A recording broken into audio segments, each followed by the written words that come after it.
Hey everybody, happy Friday! It's Friday! We're so close to the weekend, just a couple of more hours and we're all there.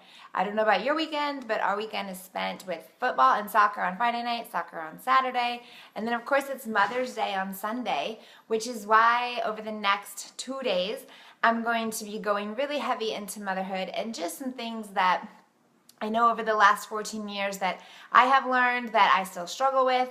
Hoping to get feedback from you guys on tips and things that can just make it a little bit easier, because we are hard on ourselves. Like women, we're hard on ourselves anyway, but then especially as moms, there's such a high level of mom guilt. So this is for working moms, this is for stay-at-home moms, this is for part-time working moms. Whatever you are, it's going to apply to you. So if you're getting on, just let me know that you're getting on. I'm going to give it just a second and give people a chance to hop in here and get on, and let's have a really good conversation about airline instructions. I just had this little thought earlier and I was like, gosh, I was thinking about our trip to Punta Cana, and I'm like filtering through pictures, and I got to thinking of when we were taking off and they started giving the airline instructions, about checking for the emergency exits, the seat belts, all that stuff. Well, as we were getting ready to board, first of all, I haven't ridden a plane in a really long time. And then I've never been overseas. I've never traveled internationally. So when I say that I was nervous, it's an understatement. Michael was laughing at me. He was like, "You're so ridiculous." I went to hold his cup and my hand was like this. I was so nervous. And it wasn't really the flight that I was nervous about. It wasn't going through customs or anything like that. It was the idea of traveling without my kids and being so far away from my kids. If anything were to happen to us, they were with my mom, but it's like, what happens after that? And it was just all these what ifs. What if, what if, what if? And I was a nervous wreck until we sat on the plane and I took a breath. But Michael asked me to hold his coffee and I was doing like this and he was just like, oh, so stupid. I couldn't help it. I was nervous. And so as we are sitting down on the plane and they're giving the airline instructions, they get to the part about the oxygen masks. And they say, you take the thing, wrap it around your head, secure your mask, and then secure the masks of the children that are traveling with you. And I remember the first time I heard that and I thought, no, I'm going to do my kids first and then I'll worry about myself. And I don't remember where I heard this or saw this, but maybe it was even on an airline. I don't really remember. But, they were saying how you can't help the people that you're with and you can't help your kids if you're passed out from lack of oxygen. You have to secure your own mask before you can secure the masks of your children. And so today, as I'm filtering through these pictures, and I don't know why this connection came, and I thought, you know what, that is just like just being a mom. Like, we can't take care of the people that are in our lives if we aren't taking care of ourselves first. What we tend to do is put ourselves last and put everybody else first. And we try to do for everybody else and make sure that everybody else has what they need. And then we kind of come last. And we see ourselves as being not as important as the people in our life, not as important as our kids or our spouse or our parents if, we're taking care of parents, and sometimes even down to our pets. We're not as important as our pets. Let's take care of our pets first before we take care of ourselves. And I feel like there are three main things that happen when moms tend to put everybody else's oxygen masks on before they put their own on. Number one, which is the biggest thing that happens in motherhood, and I think it is particular to when you have your first child, is isolation. We tend to feel isolated because once you have that infant child, you can, but it's difficult to get out as often, to hang out with the same people who maybe don't understand that your kid might be crying through the lunch that you're having at Outback. who don't understand that your kid is on a sleep schedule and how important it is to keep them on that sleep schedule and the disaster that can happen if they get off of that sleep schedule. So we tend to then just kind of hang in our bubble. We tend to hang in our house where it's comfortable. The kids are comfortable. They have their stuff. We don't have to worry about they're screaming. It doesn't matter. We don't have to worry about getting dressed and taking a shower and all that other stuff. So in a way, we tend to isolate ourselves. So that's what I feel like is the biggest issue with moms. The second thing that I think that affects moms in a negative way is the lack of downtime, the lack of rest. This goes for working moms or stay-at-home moms. It's hard. You're up multiple times during the night, and this can go through teenage years. It doesn't necessarily end when they start sleeping through the night. There's still going to be things that they're getting up in the night for. So rest and downtime. They say to sleep when the baby sleeps, which is easy to do when they're little. But then as they get a little bit older, you're like, well, if I sleep when they're sleeping, then I don't have time to clean the house and do the laundry and catch up on the dishes and cook dinner. And how am I going to get all of this done if I'm sleeping when they're sleeping? That it doesn't work that way.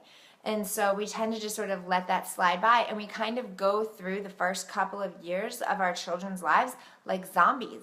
And we're tired, and it's exhausting, and we just feel like that's what it is. That's what it's supposed to be. New moms are tired.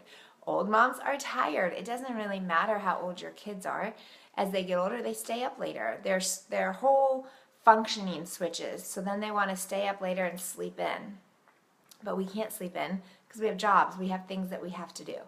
So isolation, rest, and downtime are the two biggest things that I see that moms have an issue with. I've got my whole thing here. The third thing that I think moms, and this, again, it could go either way for working or stay-at-home moms, but I feel like stay-at-home moms, this affects them a little bit more because they aren't working and they don't have this opportunity in a job. But that lack of reward. Whether we admit it or not, we're humans, and we want to be praised for what we do well. We want to be praised for what we do right. And a lot of the times moms don't get that praise because it's what you're supposed to do. You're supposed to cook dinner, and you're supposed to clean up, and you're supposed to do the laundry and make the beds and make sure that the kids are ready to go and pack lunches, and those are all things that you're supposed to do. So you sort of lack that praise factor, that thank you. People don't come, I don't know, maybe it's just my house, but in my house, people don't walk in and go, thank you for cooking and cleaning and doing the laundry, and there's always food in the cabinets and the refrigerator, and the bathrooms are always clean. Like, thank you for what you do. I don't get that in my house. Does somebody else get that in their house? Because if they do, I need to come to your house. I don't get that in my house. There's no pay for stay-at-home moms. We don't get paid for what we do in the same way that a working mom does. And in the same way, a working mom has added stress because you have all of those things plus you have your job. So those, I feel like, are my three biggest things that moms struggle with. And that's where you go back to the whole airline thing. Put your oxygen mask on before you put anybody else's on, because if you fall out, the whole house is going to fall out. Have you ever been really sick and in the bed or on the couch for a day, just a day? And when you come back to reality and you're functioning the next day, it's like a war zone in your house. Like, not a dish has been done. Nothing has been wiped down or cleaned up. It's crazy. So you have to secure your own oxygen mask before you secure somebody else's. So how do we do that? How do we make sure that we're taking care of ourselves in order to be able to take care of somebody else? Tip number 1. Find small things that make you happy. I'm not talking, well, I guess you could. I was going to say, I'm not talking like going out and buying something and having to, have, I don't know. That's not really what I mean. Find a candy that you like, a chocolate that you like, and hide it. Good God, hide it. I have this weird obsession. It's a cheat, but it's not a cheat. It is actually approved, but I don't eat them very often. And when I say this, some people are going to be like, that's what she uses as a cheat. But I really like Larabars. And I like the chocolate brownie ones, and I like the cookie dough ones. Well, my kids like them too. So I hide them on, trying to see if they're listening. I hide them on the top shelf behind the baking bowls that are up there, the mixing bowls. And I put them up there and I tuck them back there so they don't even know they're there. So when I'm feeling like, oh, just stressed out, and I'm feeling like I just want something sweet, instead of going and blowing all of my work on a Reese's or Snickers or Hershey's, which all of those also sound amazing, I go up to my hidden spot, I grab my Larabar, and I eat it in the bathroom. That's about the only place I can go and lock the door and nobody comes in to bother me. So find a small something that you really like. Maybe you like to read. Maybe you want to go for a walk. Maybe you live by the beach. You know, my friend Carolina, she goes to the beach and she walks on the beach by herself. Maybe you need to find something like that you like to do. Grab the dog, tell the kids to stay, and go. And if you don't have that option of telling your kids to stay, then put them on their bikes and let them ride up ahead of you a little bit. So you just have that quiet where you don't have to answer to anybody. You don't have to talk to anybody. There's no conversation that has to be had. That's what's important, is just having a little something for yourself. Not everybody has the ability to get away. Number 2, your kids can help. It drives me nuts when I hear moms that are like talking about everything that they do. And I ask, like, well, what do the kids do? And they're like, well, you know, they pick up after themselves, or they may put their clothes away, but then I have to go in and fix it anyway. Here's what I do in my house. And I'm not saying my house is perfect, because trust me, it's not. But here's what happens. In fact, it happened today. My kids cleaned their bathroom, my bathroom, and the spare bathroom. They also cleaned their playroom top to bottom. They cleaned their bedrooms top to bottom. They brought all their laundry down. I washed it, which doesn't always happen. Sometimes they do their own, but they have to put it away. If they can't find their clothes because they didn't put them where they should have put them, that is not my problem. I don't really care. I don't care if your clothes are wrinkled and you look a hot mess, because at your age, it's more of a reflection of you than it is of me. And they don't like to look like that. So then they care a little bit more, and they put it away the right way, and they put it in the right spot. May not always be that way because they're boys, let's keep it real. But for right now, they can do those things. And my 5-year-old, he enjoys doing those things. He likes being asked to go dust. He vacuumed today without being asked. He had the broom out without being asked. Like, they enjoy these things. And if you start them young, then they'll continue with it as they get older. And if you're like, well, my kids are older, it's too late. It's never too late. Give them a job. And here's the real kicker of it. Don't pay them for that job. Don't pay them to be a part of the household. Don't pay them to do the job that you would have done that you're not getting monetary payment for. That doesn't make any kind of sense. So they can help around the house. If they live there, Josiah, can you go in the other room? If they live in the house with you and they sleep there and they eat there and they enjoy watching TV there, they can clean there. They can clean and they can help, period. That's it. Don't pay them for it. Make them help. Take some of the pressure off of yourself. I have 3 more. This one's a fun one. Everybody should do this one. Girl time. You have to have girl time, moms. You have to get away with your friends. Invite them over. And don't stress about cleaning your house before they come. There's my friend Elizabeth. I forget what she calls it. But it's basically like we put this stress on ourselves to have our house be perfect when everybody comes over. So then that stresses our friends out, because when we go to their house, they're like, oh my gosh, well, her house was so clean. Let me clean my house. Just be real. So what if there's dishes in your sink and there's toys in the living room and the blankets aren't perfect and the pillows aren't puffed? Who cares? Who lives in that reality? None of my friends live in that reality. We probably wouldn't be friends if you lived in that reality. Like, I want to come to your house and I want to feel comfortable, and I want you to come to my house and I want you to feel comfortable. It doesn't matter if it's perfect. We're all moms. Like, just call one of your girlfriends and be like, I need some girl time. Bring the kids over. Let's just make some peanut butter and jelly. Throw the kids outside in the backyard and let them play, and let's sit and talk. You need that time.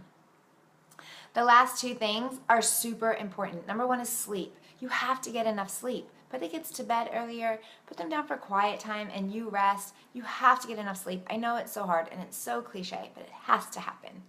And the last thing, which is big, I wish I could do fireworks on Facebook Live. Maybe that will happen one day. But ask for help. Ask for help. Don't be afraid, embarrassed, ashamed. Ask for help. I know single moms. I know moms going through divorce. I know married moms that do it by themselves. I'm a married mom and I do most of the stuff with my kids by myself. Ask for help. Don't be afraid and don't be ashamed. It's not a bad thing to ask for help. If you're open with your mom friends about your struggles, they're going to be open about their struggles. And the beauty of it is we all struggle with the same things. Everybody can look perfect on Facebook. Everybody can look like a great, perfect mom through pictures and Facebook videos because we show people what we want them to see. But it's about time that we as moms got together and we showed the ugly side and just share with each other. Just be honest, be real, ask for help, get some sleep. But the number one thing, put your oxygen mask on before you try to do everybody else's oxygen mask. Because if you fall out, it doesn't matter. All of it is for naught. All right, guys, have a great day and happy Mother's Day.